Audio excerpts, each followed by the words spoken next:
Bom, pessoal, então, continuando o que a gente viu até agora, o que a gente entendeu ou aprendeu em relação ao comportamento de custos dentro do intervalo relevante. Então, agora, dentro do intervalo relevante, vai ficar subentendido. Eu não vou precisar falar que é dentro do intervalo relevante, está subentendido, porque senão não tem sentido eu falar em custo fixo, eu falar em custo variável, se eu não trouxer esse conceito de intervalo relevante. Então, o que a gente aprendeu até agora sobre o comportamento de custos? O custo variável total aumenta e diminui de maneira proporcional ao nível de atividade. Então, mudou o nível de atividade, mudou o meu custo variável total. Por exemplo, consumo de matéria-prima na produção. Quanto mais eu produzo, mais eu gasto matéria-prima. Agora, se eu olhar por unidade, o custo variável por unidade é o mesmo sempre. O que significa isso?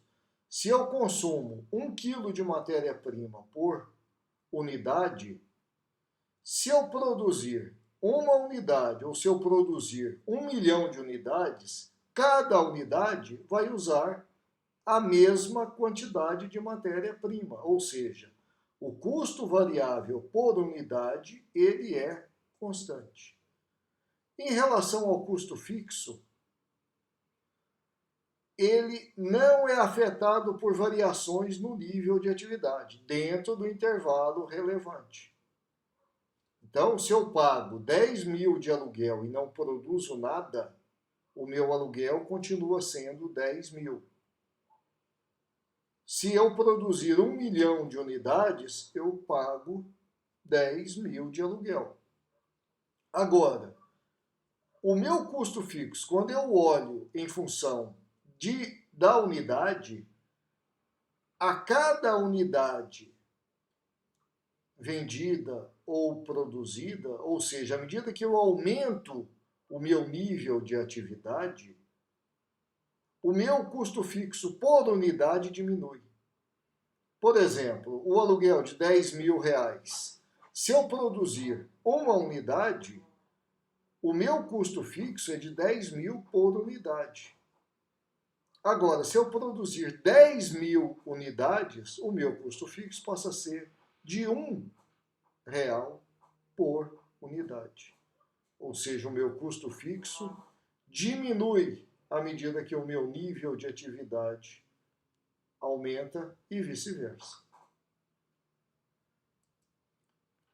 Aqui, gente, agora, um pequeno teste para ver se o entendimento foi bom até agora. Qual dos seguintes custos seria variável em relação ao número de cones vendidos em uma loja da Baskin-Robbins? Pode haver mais de uma resposta correta. Então, se eu olhar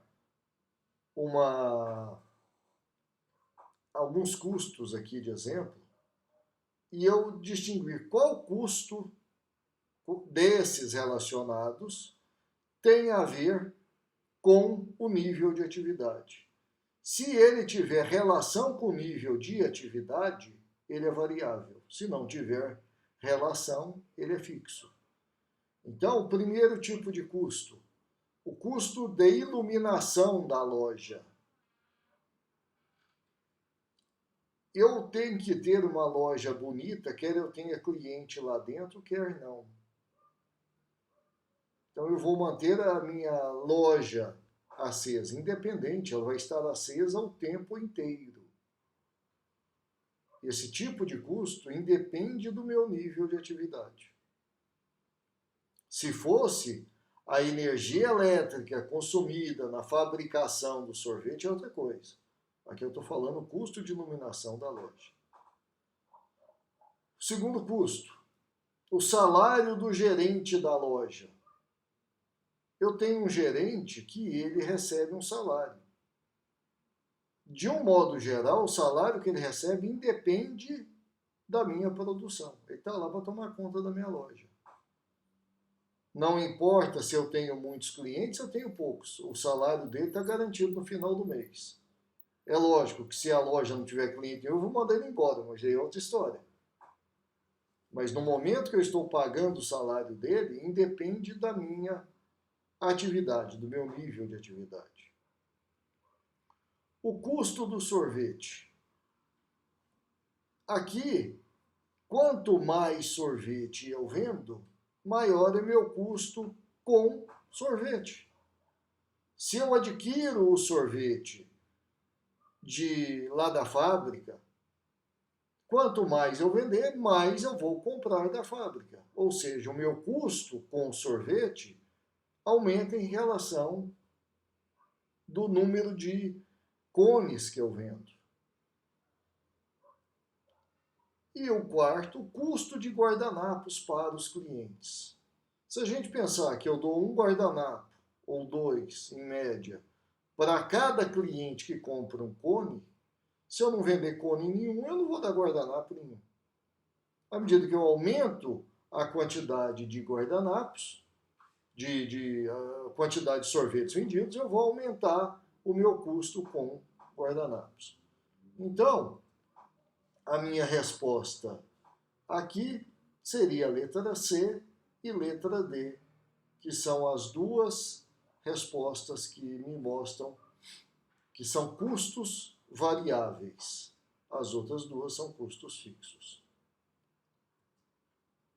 Bom, mas nem só de custo variável e fixo vive uma indústria. Eu tenho custos que são chamados de custos mistos, ou semivariáveis, ou semifixos. Mas vamos chamar aqui de custos mistos. Isso aqui, um custo misto, ele tem elementos dos dois tipos de custos. Ele tem um elemento do custo variável e ele tem um elemento do custo fixo. Por exemplo, o meu gasto com energia elétrica. Eu tenho uma taxa que é fixa, não importa o meu consumo de energia. Eu vou pagar aquela taxa fixa todos os meses, independente de consumir. E eu tenho uma taxa que é em função do número de quilowatts-horas. Então, quanto mais eu gastar energia elétrica, mais eu pago de energia elétrica. Então, eu tenho um pedaço do custo de energia elétrica que é fixo e eu tenho um pedaço do custo de energia elétrica que é variável. Assim, o ideal é a gente ter uma equação que me mostre o valor do meu custo. Essa equação é uma equação da reta, igual y igual a mais bx, porque se eu somar o meu custo fixo ao meu custo variável, lembrem-se que no exemplo anterior eu tinha aqui um custo misto total, o meu custo variável ele vai aumentando e ele parte do meu custo fixo, né? Então, isso aqui é o meu custo misto total. Vejam que isso é uma reta partindo de onde? Do meu custo fixo. E qual que é a equação da reta? Uma equação da reta, a gente já aprendeu que é y igual a mais bx, onde y é o meu custo misto total. A, que é a interseção aqui da reta, no eixo do custo total aqui de serviço público, no eixo das ordenadas, é o meu custo fixo. Ele começa onde é o meu custo fixo. O B é o custo variável. Ele dá a inclinação da reta. Por exemplo, se eu pagar chutando, R$ 5 mais R$ 1 por quilowatt consumido, então o meu A seria 5 e o meu B seria 1. O X é o nível de atividade. Então, por exemplo, se eu tiver 1.000 quilowatts, X é 1.000. Se eu tiver 0 kW, X é 0. Tá? Então, o meu custo misto é encontrado por essa equação da reta. Vamos ver um exemplo para ficar melhor o entendimento. Vejam, eu recebi uma cobrança desse jeito. Eu sei que eu pago mensalmente R$ 40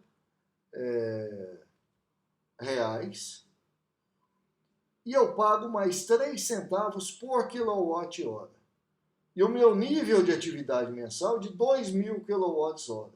Qual que é o valor da minha fatura? Equação da reta. Y igual a mais BX. Y é meu custo misto total. A é a parcela do custo fixo, 40. B é a parcela do custo variável por nível de atividade. E o meu nível de atividade aqui é quilowatt-hora.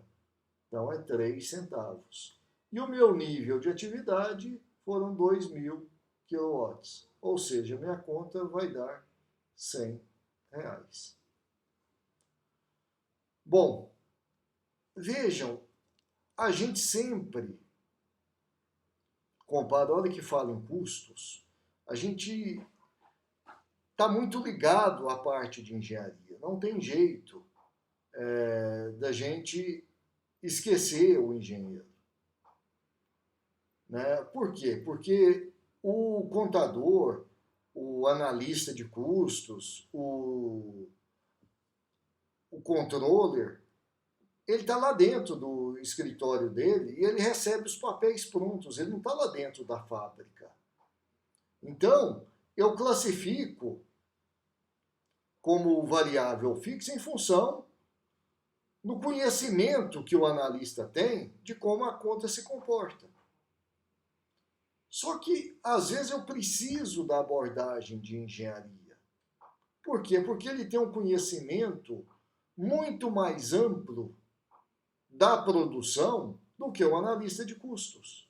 E ele classifica os custos com base na avaliação que ele faz dos métodos de produção e dos requisitos de material, mão de obra e despesas gerais. Então, muitas vezes, o analista contábil ele precisa da ajuda de um engenheiro para classificar corretamente os custos. Bom, partindo para o nosso objetivo 4, que é o quê?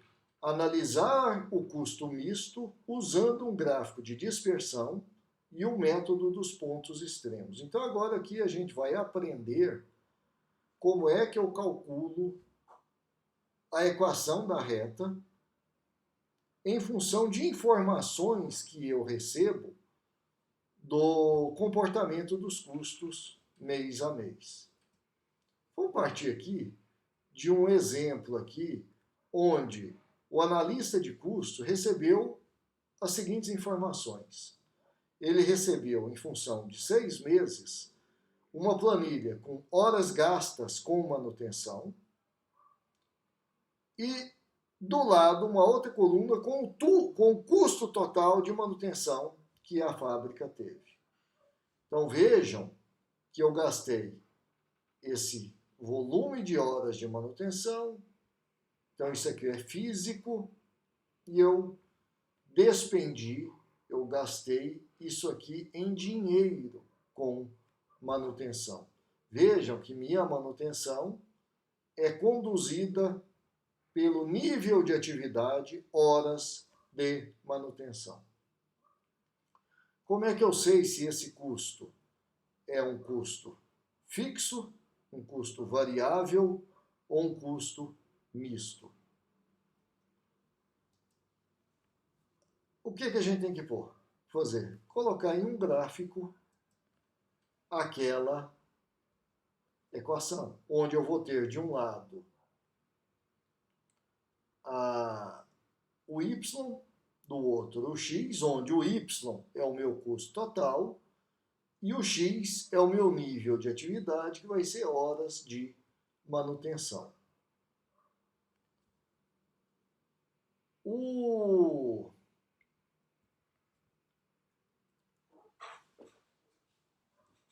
que a gente vai fazer aqui, nesse desenho, e aí eu sugiro que todos vocês coloquem no Excel, e daqui a pouco eu vou colocar aqui também essa planilha no Excel para a gente ver melhor esse comportamento que eu sugiro aqui que seja feito em um gráfico. Então nós vamos colocar isso aqui em um Excel, mas antes disso, antes de colocar lá no Excel e calcular em função da equação da reta, vamos ver como é que a gente calcula o custo misto em função dos pontos extremos.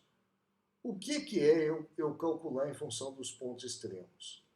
É eu, olhando para os números, eu escolher qual foi o mês onde eu tive o menor e o maior nível de atividade. Então, se eu olhar aqui em horas de manutenção, junho foi quando eu tive o meu maior nível de atividade, 850 horas. Fevereiro foi quando eu tive o meu menor nível de atividade, 450. Ou seja, entre o mês de fevereiro e o mês de junho, eu tive uma diferença entre os dois de 400 horas. Se eu olhar quanto que eu gastei em fevereiro e quanto que eu gastei em junho, aqui também, coincidentemente, mas às vezes nem sempre é assim, o meu menor gasto foi em fevereiro, o meu maior gasto foi em junho. A diferença entre os dois foi de R$ 2.400. Como é que eu calculo, então, o que eu gastei por hora de manutenção? É só dividir os 2.400, que é do maior para o menor a diferença, por 400, que é a diferença do nível de atividade. Ou seja, em média, eu gastei R$ 6 por hora de manutenção. Então, aqui, com o método dos pontos extremos, a gente calculou o B, tá? Que é o custo variável em função da hora de manutenção. Mas e o custo fixo?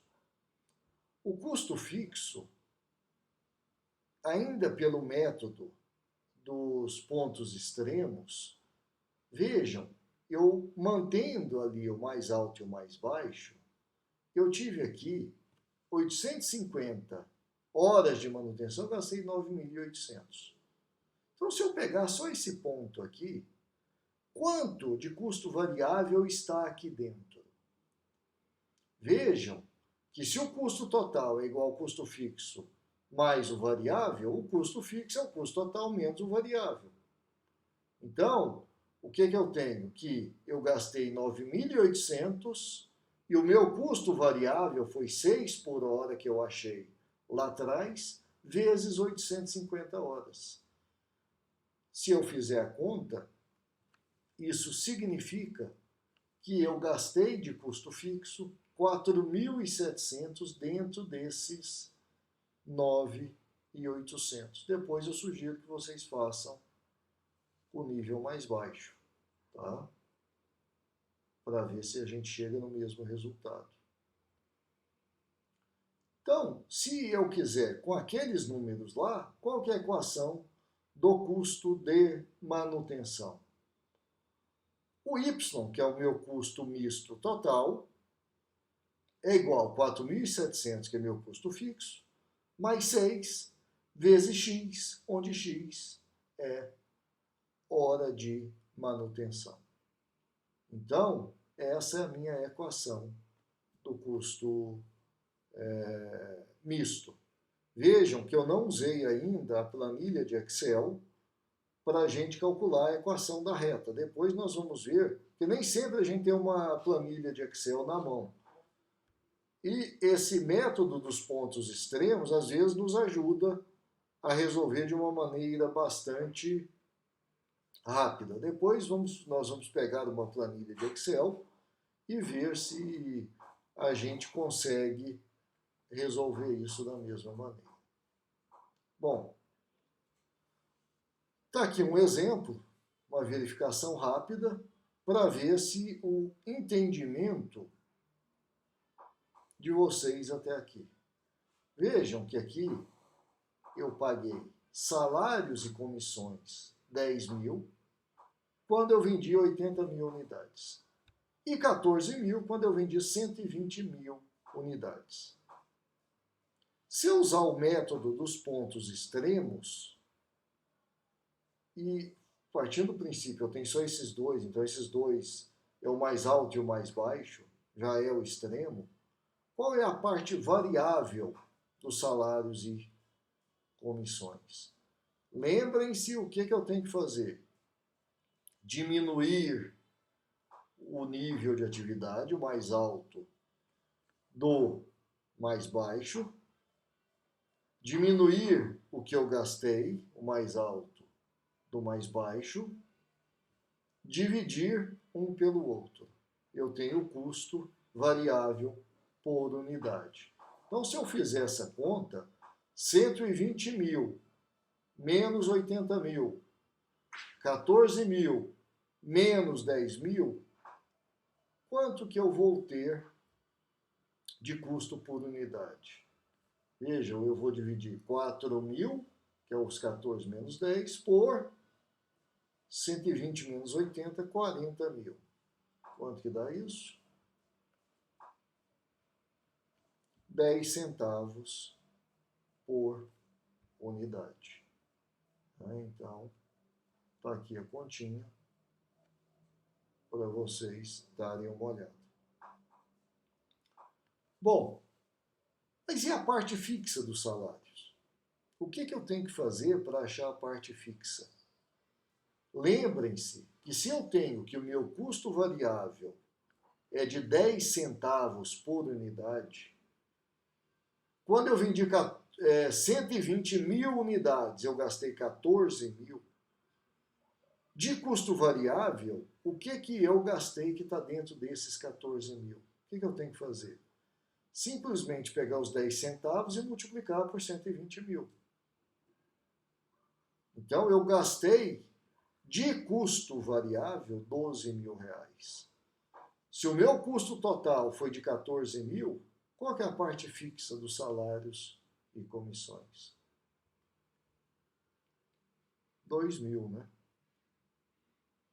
Então, está aqui a continha para vocês fazerem.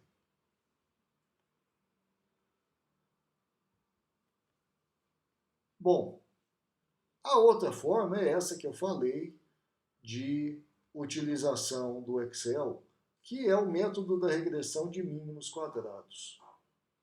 O que o Excel faz é esse método da regressão de mínimos quadrados. Então, eu uso o gráfico de dispersão para revelar se existe uma relação aproximadamente linear entre x e y. Às vezes há, às vezes não há. Esse método usa todos os pontos e não somente os extremos, né?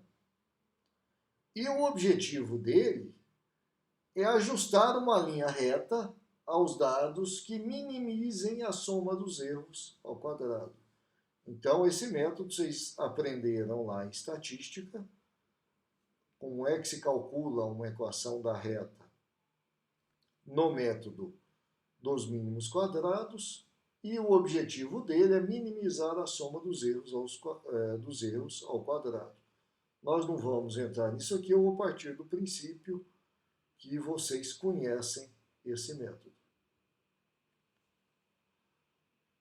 Então, está aqui, eu posso usar um software, o Excel faz isso para a gente, eu vou fazer com vocês. E ele me dá a equação da reta. Só que quando eu calculo através de um software, eu obtenho também uma estatística chamada R2, que ela me mostra qual que é a qualidade do ajuste da linha. Quanto mais próximo de 1, melhor é o ajuste. Quanto mais próximo de 0, essa relação entre as variáveis é muito ruim e ela pode, na realidade, não existir. Eles fornecem estimativas diferentes. Tá? É lógico, eles utilizam, um é mais simples e o outro é bem mais sofisticado. Eles utilizam ferramentas diferentes, né? Um trabalha com 2 pontos, o outro trabalha com todos os pontos. Qual que é o melhor?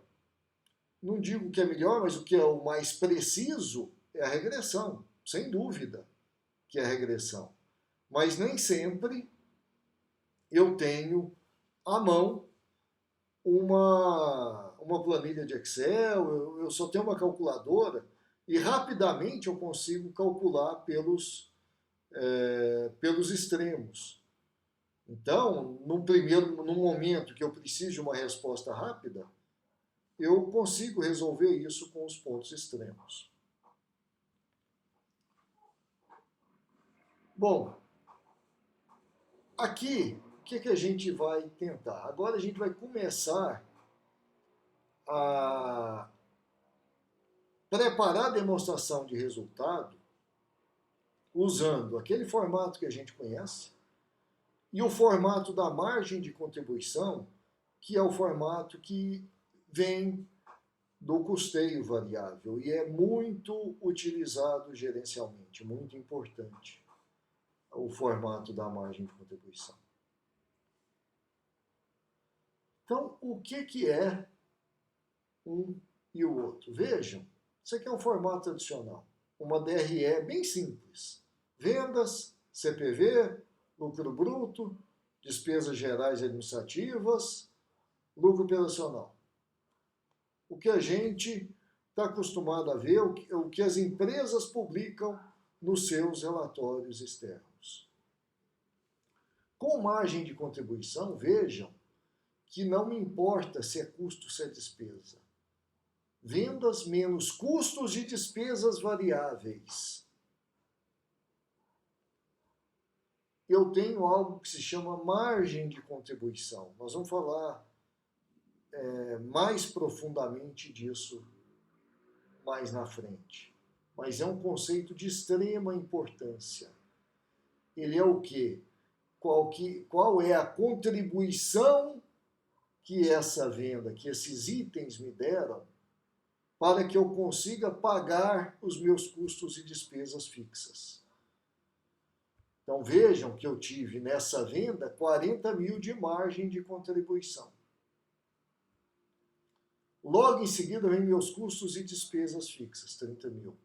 A última linha é a mesma, mas o meio faz toda a diferença.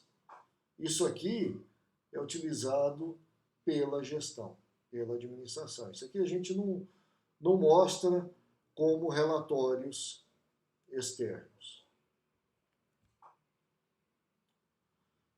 Bom, aqui, então, a gente vai ver essa abordagem no capítulo 5, a gente deve ver no capítulo 8, no capítulo 6, no capítulo 12. Então, a gente vai aprofundar esse conceito de margem de contribuição mais à frente.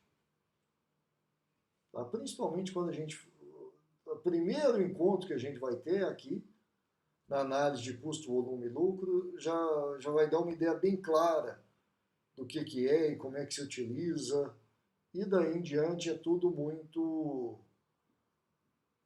consequência desse aprendizado que a gente vai ter aqui no capítulo 5 mais à frente.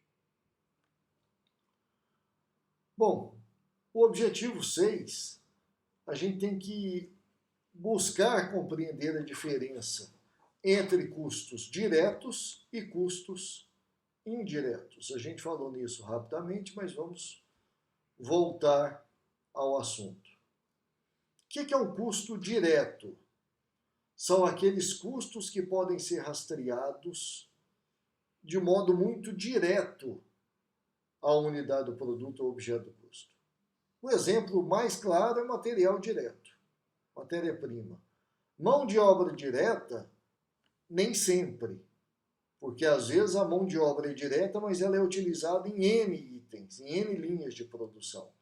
Mas às vezes quando eu tenho uma mão de obra especializada direta em um item, ela é rastreável facilmente naquele item, é um custo direto. Tá?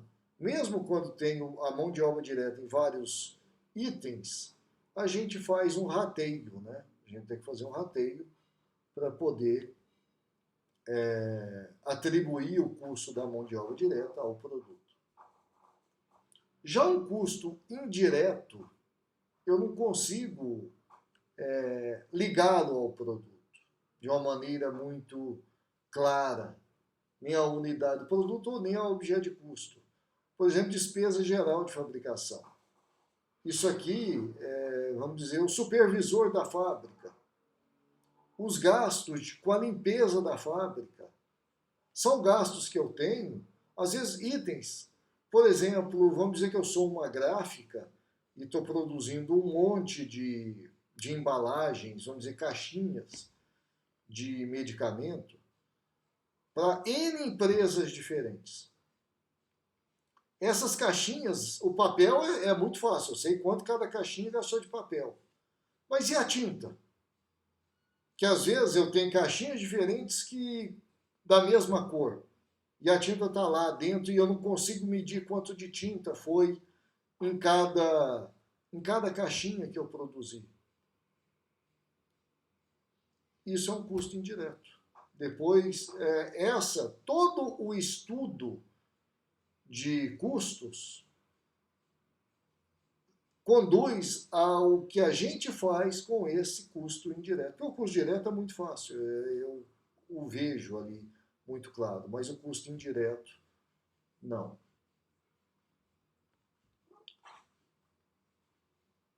Bom, aqui outra coisa importante, outros tipos de custos que a gente vai se deparar aí na frente. Custos diferenciais, custos de oportunidade, custos perdidos. Ou custos afundados também, os sunk costs. Vocês vão ver isso aí. Como é que eu classifico o custo para tomada de decisões? Então, a hora que eu falo em tomada de decisão, eu tenho no mínimo duas alternativas, né? Senão não preciso tomar decisão.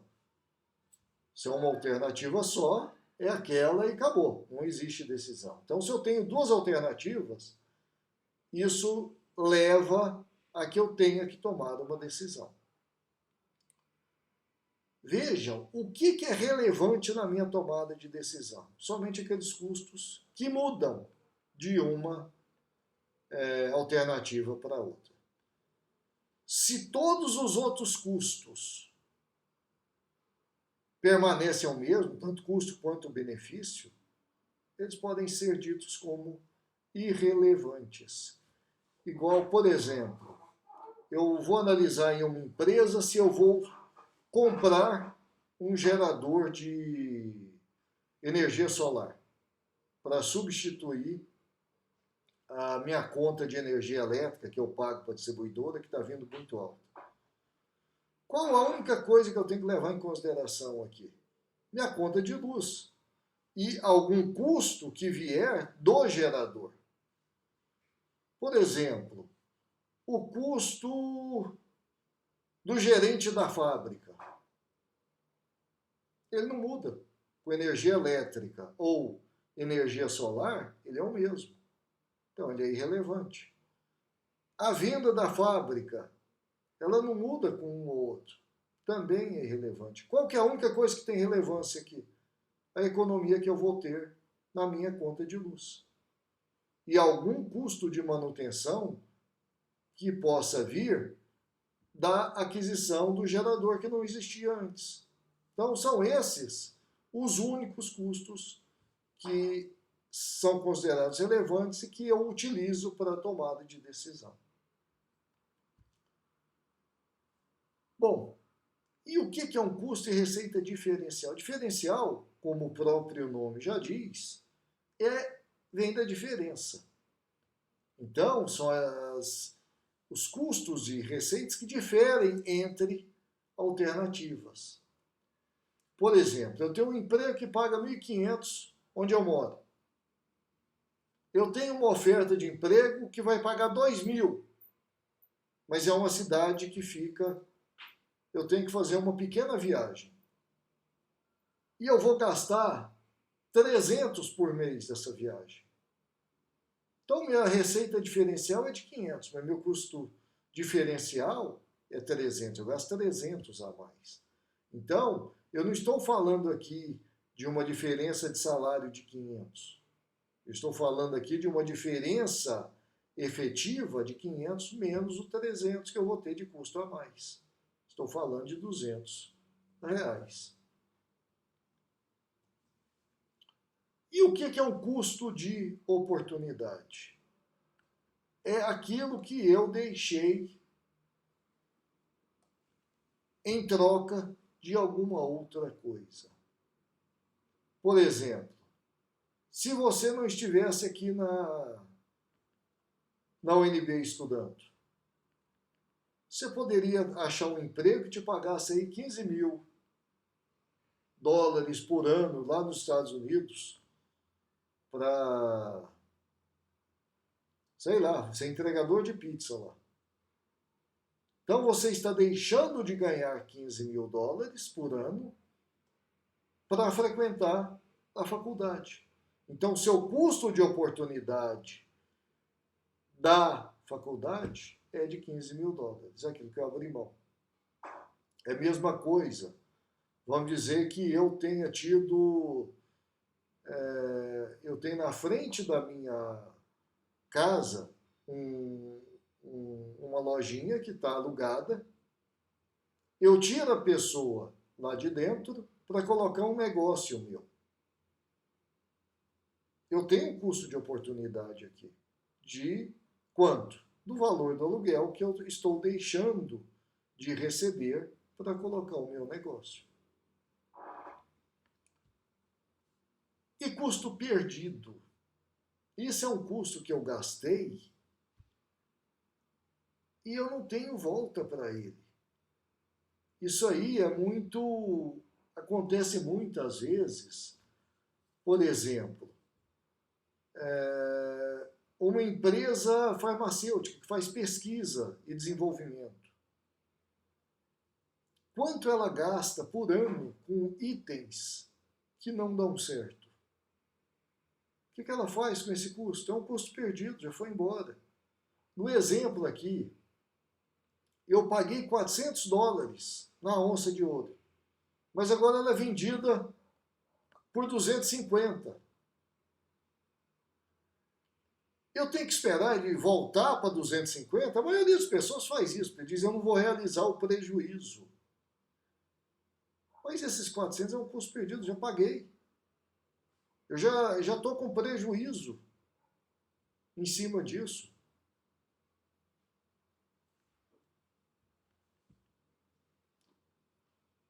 Bom, aqui uma verificação rápida para ver se vocês entenderam o conceito. Eu quero saber se eu vou de carro ou se eu pego um trem para assistir a um concerto. Morar em país desenvolvido é outra coisa. Você tem dinheiro suficiente, mas não quer desperdiçar o dinheiro desnecessariamente. E aí a pergunta é, o custo da passagem de trem é relevante? Ou seja, o custo da passagem afeta a minha decisão entre dirigir e pegar o trem? Bastante simples, né? Não deveria nem servir de pergunta. Porque se eu estou analisando trem ou carro, qual que é a única resposta? É claro que é relevante. Né? Agora, na mesma situação, mudando a pergunta, o custo anual do licenciamento do seu carro é relevante? Aqui é a mesma coisa que eu perguntar, se eu não for de carro, o meu custo de licenciamento do próximo ano, ele muda? Qual que é a resposta? Não, eu tenho que pagá-lo do mesmo jeito. Então, esse custo do licenciamento não é relevante. Outra pergunta. Suponha que seu carro possa ser vendido agora por 5 mil. Isso é um custo perdido? Posso vender meu carro agora por 5 mil. Você vai se perguntar, custo? Se estou vendendo? Até nisso a gente tem que... Qual que é a resposta? Não, não é um custo perdido. Aliás, nem é custo, né? Bom, então aqui um resumo do que a gente viu aqui dos tipos de classificação de custos. A gente viu custos para um relatório financeiro, ou os demonstrativos financeiros, demonstrativos contábeis. A gente viu custos onde a gente prevê o comportamento dos custos. Custos para serem atribuídos a objetos de custos e custos para tomada de decisões de negócios. Bom, gente, acaba aqui esse capítulo. A gente ainda vai ver, eu fiquei devendo para vocês o Excel daquele custo misto. E a gente volta aí num próximo vídeo. Obrigado a todos.